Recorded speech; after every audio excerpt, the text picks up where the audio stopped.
ঈদ উল ফিতর কাল সারা দেশে চলছে উৎসবের আমেজ। ঈদের আগের দিনও বাড়ি ফিরছে মানুষ, তবে যানবাহনের চাপ কমেছে মহাসড়কে।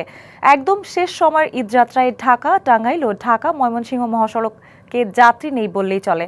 যাত্রী সংকটে বাস স্টপেজে খালি দাঁড়িয়ে আছে অনেক গাড়ি, তবে এখনও বাড়তি ভাড়া নেয়ার অভিযোগ আছে। তবে অনেকেই জীবনের ঝুঁকি নিয়ে যাচ্ছেন ট্রাক পিকআপে করে। ঢাকা টাঙ্গাইল যমুনা সেতু মহাসড়কে নেই যানবাহনের চাপ, এতে স্বাভাবিক গতিতেই চলছে ঢাকা থেকে ছেড়ে আসা উত্তরবঙ্গগামী যানবাহন।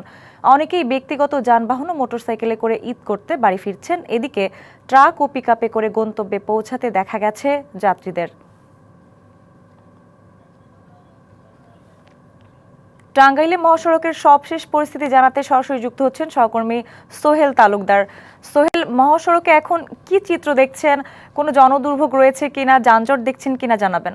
মহাসড়কে এই মুহূর্তে কোনো প্রকার জনদুর্ভোগ বা যানজট কোনোটিই নেই। গতিতেই যানবাহন চলছে বা স্বাভাবিকের থেকেও কম কম যানবাহনের আমরা দেখছি। তবে এখনো যেটা দেখছি যে ঢাকা থেকে প্রচুর মানুষ গন্তব্যে যাচ্ছেন, সেরকম চিত্র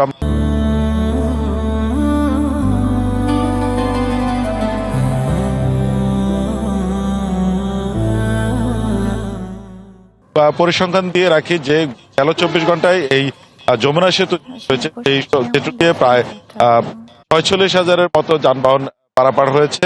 আর গেল 4 দিনে এই মহাসড়ক দিয়ে প্রায় ১,৮০,০০০-এর মতো যানবাহন পারাপার হয়েছে, যেটি গেলবারের ঈদের তুলনায় প্রায় ৬,০০০-এর মতো যানবাহন কম এবং প্রায় ১৬ লাখ টাকার মতো টোল আদায় কম হয়েছে। তার মানে আমরা যদি বলি যে গেলবারের তুলনায় এবার ৬,০০০-এর অধিক মানুষ এই ৬,০০০-এর বেশি পরিবহন কম যাতায়াত করেছে।